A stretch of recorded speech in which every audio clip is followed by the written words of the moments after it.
Bienvenue sur Film Résumé. Aujourd'hui, je vais vous présenter un film biographique américain qui est sorti en 2016 intitulé Pelé. Notre film commence avec un petit enfant qui s'appelle Dico, son principal boulot est de cirer les chaussures. Avant le début du match, les amis de Dico l'invitent à jouer, ils courent ensemble et ramassent les chaussettes qui sont sur la corde pour former un ballon, avec lequel ils jouissent d'un moment de bonheur. Luca, étant le frère de Dico, finit par les rejoindre et ils commencent le match. Chacun joue d'eux à sa manière tout en adoptant la méthode de Jenga. Il s'agit ici d'une méthode qui puise ses racines des techniques de défense africaines. Elle n'a aucune articulation avec le football. Il convient de noter que ce style de vie est déjà créé par les Africains contre les Brésiliens, quand ils les prennent en tant qu'esclaves. Après on voit Dico et son frère vont à leur maison, les vêtements sont salis, puis on découvre que le travail de son père c'est nettoyer les toilettes, tandis que sa maman est une bonne chez une riche et grande famille. Cette famille a un petit enfant qui s'appelle José, qui joue au football comme Dico. Après l'arrivée des enfants à leur demeure, leur maman paraît en colère vu qu'ils salissent leurs habits.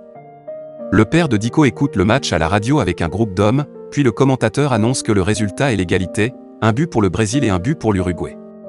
À ce moment-là, Dico et ses amis se retrouvent sur le patio, ils suivent le match, on voit que Dico écoute bien ce qui est dit au café, et il revient pour informer ses amis. Soudainement, l'Uruguay marque un but supplémentaire, il s'agit du but de triomphe, ainsi, l'Uruguay est qualifié champion de cette année.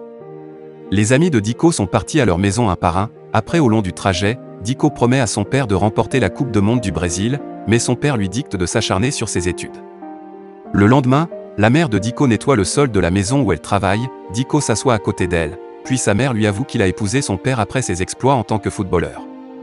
Ce dernier a marqué 5 buts par le biais de sa tête, sa mère lui dira « Ton père était vraiment professionnel, mais malheureusement le football ne permet pas de gagner son pain. » À vrai dire, quand ton père est blessé, le club le chasse sans récompense et sans assurance, enfin, il s'est retrouvé maintenant comme un concierge. La propriétaire de la maison appelle Célestie, soudainement, José, le fils des Richard entre avec ses amis à la cuisine. À ce moment-là, il entend José dire à ses amis qu'il y a un homme qui s'appelle Vladimir qui cherche de nouveaux joueurs talentueux, pour choisir à la fin les meilleurs et les vendre au club brésilien Santo. José et ses amis imaginent que chacun d'eux sera le meilleur joueur, après sans hésitation, Dico se propose et dira « Moi aussi, je serai choisi car je ressemble à Pelé. » Les enfants se moquent de lui et de sa manière de prononcer le nom Pelé, mais ils se disent qu'ils vont le nommer Pelé. José tire le ballon dans un seau plein d'eau et toute l'eau s'est versée par terre. Célestie entre et s'excuse à José mais Dico l'interdit, et lui dit que c'est José qui a versé l'eau, puis Célestie demande à son fils de se taire. Avant de partir, Dico prend la feuille de l'annonce pour la montrer à ses amis, à ce stade il décide de constituer une équipe. Et effectivement, ils réussissent en réunissant une équipe de 5 enfants qui finiront par participer au concours organisé par Vladimir. Les enfants jouent pieds nus et en dépit de cette situation, ils ont pu gagner toutes les équipes qui l'ont confronté, et par conséquent, le commentateur des matchs les nomme pieds nus. Après cette scène, l'un des amis de Dico leur propose d'avoir des tenues comme les autres joueurs, ce qui va les pousser à tricoter des tenues en utilisant les couvertures de leur lit. Désormais, l'équipe de Dico gagne toutes les autres équipes jusqu'à la finale, ils vont confronter l'équipe des rois, présidée par José. Celui-ci et son équipe se moquent de Dico et ses amis car ils n'ont pas porté des espadrilles, et par conséquent, Dico décide d'avoir des espadrilles mais ils n'ont pas de l'argent. L'un des amis leur propose de voler de grands sachets de cacahuètes, les enfants s'enfuient et les marchands les suivent mévainement. Les enfants vendent des cacahuètes au marché et achètent des espadrilles préutilisées et très larges, mais ils les portent.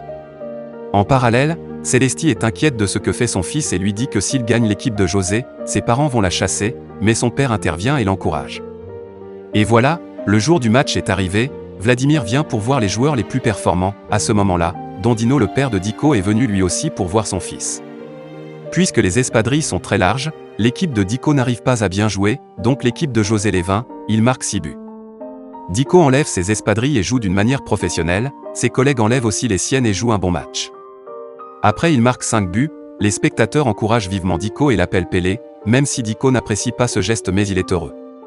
À ce moment-là, la pluie tombe et les enfants arrivent enfin à se cacher dans une grotte entre les arbres, et à cause de la pluie, la grotte se détruit et Diego tombe dans un grand lac de boue.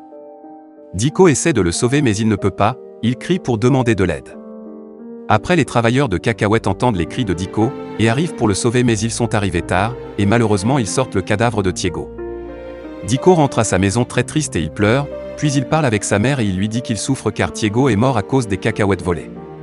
L'argent gagné après la vente des cacahuètes servia à leur acheter des espadrilles, mais ces dernières ne leur servent à rien. Dicko promet à sa maman de ne pas jouer désormais au football et il va aider son père dans son travail. Et effectivement, il va travailler en nettoyant un hôpital, il perd sa passion envers le football, et il est devenu triste et il se replie sur lui-même. Quelques jours plus tard, son père lui dit que lorsqu'il était jeune, il jouait au foot par la mangue pour bien avoir l'équilibre, et certainement, Dicko joue avec la mangue sous la surveillance de son père.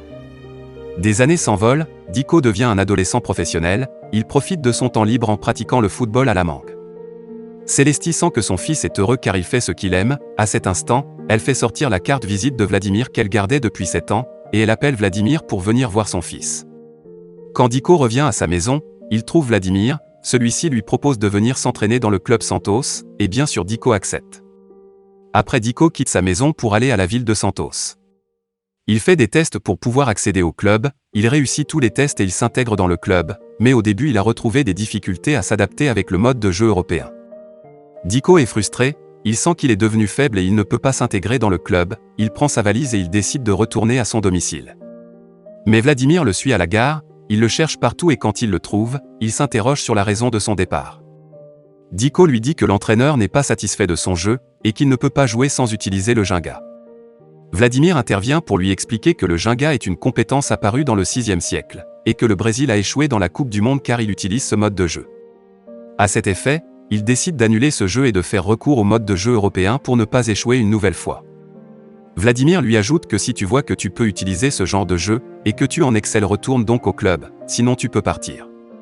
Dicko est influencé par Vladimir et il décide de retourner au club. Maintenant, il a une seule certitude, c'est de jouer et de faire ce qu'il sait faire en le maîtrisant. Il s'entraîne régulièrement, il réussit à faire l'équilibre entre son style et le style européen jusqu'à qu'il marque son premier but. Dicko croit que l'entraîneur va le blâmer mais au contraire il le félicite, en disant qu'il estime son jeu et sa manière qui représente un mélange ou une combinaison entre ces deux styles. Après, Dicko marque 4 buts au fur et à mesure il se développe jour après jour, et il devient parmi les joueurs principaux de l'équipe. À l'âge de 16 ans, il est considéré comme le buteur de l'équipe.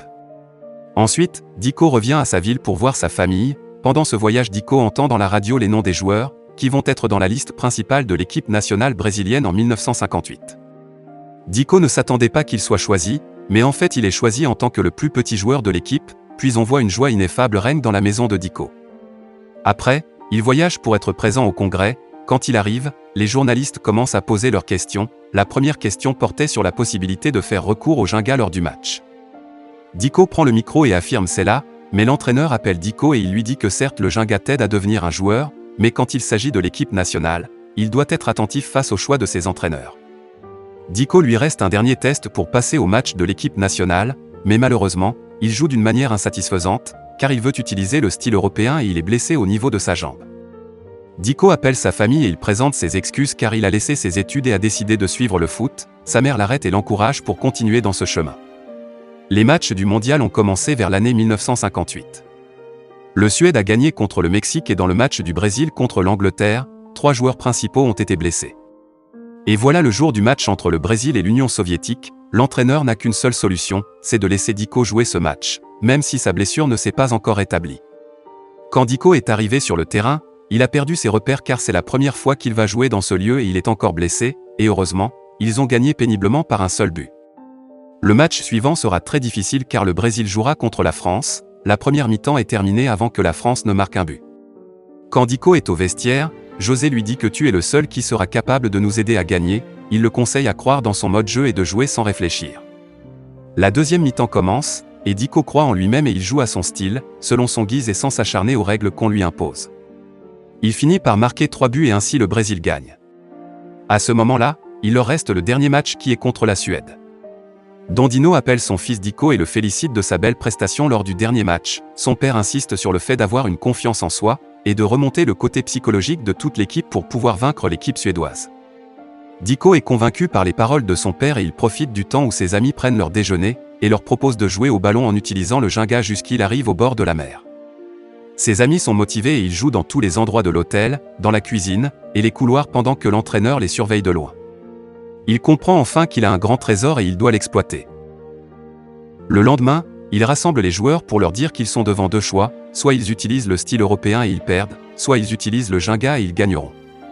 Les joueurs ne savaient pas que l'entraîneur les contemplait déjà. Le match final entre le Brésil et la Suède commence, la Suède marque un but au début. Dico regarde les spectateurs qui viennent de nulle part pour le voir, et les autres Brésiliens qui méritent d'être heureux et fiers de leur équipe. C'est ainsi qu'il entre dans le terrain plein d'espoir et d'enthousiasme, il marque le premier but, puis le deuxième. Les Suédois restent ébahis devant eux, car l'équipe suédoise était forte à cette époque.